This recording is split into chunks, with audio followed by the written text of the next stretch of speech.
মানে আমাদের মাথায় একটা এসে পড়ে যে জিনা মনে হয় ওইটা। না না, সহিহ বুখারী 6612 6612 নম্বর হাদিস। ক্বালা রাসূলুল্লাহ সাল্লাল্লাহু আলাইহি ওয়াসাল্লাম ইন্নাল্লাহা কাতাবা আলা ইবনি আদম হাজ্জাহু মিনাজ জিনা আদরাকা যালিকা লা মাহালা। সমস্ত আদম সন্তান, আমি আপনি আলেম জাহেল সবাইকে আল্লাহ জিনা নামক পরীক্ষা দ্বারা পরীক্ষা করবেন। এই পরীক্ষায় সময় পড়তে হবে ফাজিনাল লিসান আল মান্তিক, জবানের জিনা হলো কথা বলা। যেই নারীর সাথে দেখা দেওয়া হারাম, এই নারীর সাথে সরাসরি কথা বলাও হারাম। সরাসরি কথা বলা মোবাইলে, এটা আসতে হইলে বলো। যেই নারীর সাথে সরাসরি দেখা দেওয়া হারাম, এই নারীর সাথে সরাসরি কথা বলা মোবাইলে, হ্যাঁ জোরে বলেন, মোবাইলে। তাহলে জিনাল লিসান আল মান্তিক, মুখের জিনা হলো কথা বলা। ওয়া জিনাল আইনি আন নাজরু, চোখের জিনা হলো দেখা।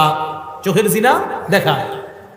ওয়ান নাফসু তামান্না ওয়া তাশতাহি, রং নাম্বারে একটা মেয়ের সাথে কথা বললেন, বলার পর বালিশে মাথা লাগিয়ে চিন্তা করতেছেন, না জানি মেয়েটা দেখতে কেমন। আল্লাহ নবী কয় অন্তরের জিনা করলা। এটা অন্তরের জিনা। এটা কিসের জিনা? অন্তরের জিনা। তো এই জাতীয় জিনা মনে হয় পুরো এলাকায়, স্মার্টফোন তো চালানি না, এটা হওয়ারও সম্ভাবনা নাই। তাহলে রাসূল সাল্লাল্লাহু আলাইহি সাল্লাম বললেন, 1 নাম্বার শিরিক করবে না, 2 নাম্বার চুরি করবে না, 3 নাম্বার জিনা করবে না। তাহলে জিনা, এগুলাও জিনা। হেঁটে হেঁটে কোনো নারীর দিকে যাওয়া পায়ের জিনা, কোনো নারীর শরীর স্পর্শ করতে যাওয়া হাতের জিনা, চ্যাটিং করা কোনো নারীর সাথে মোবাইলে, এটাও হাতের জিনা।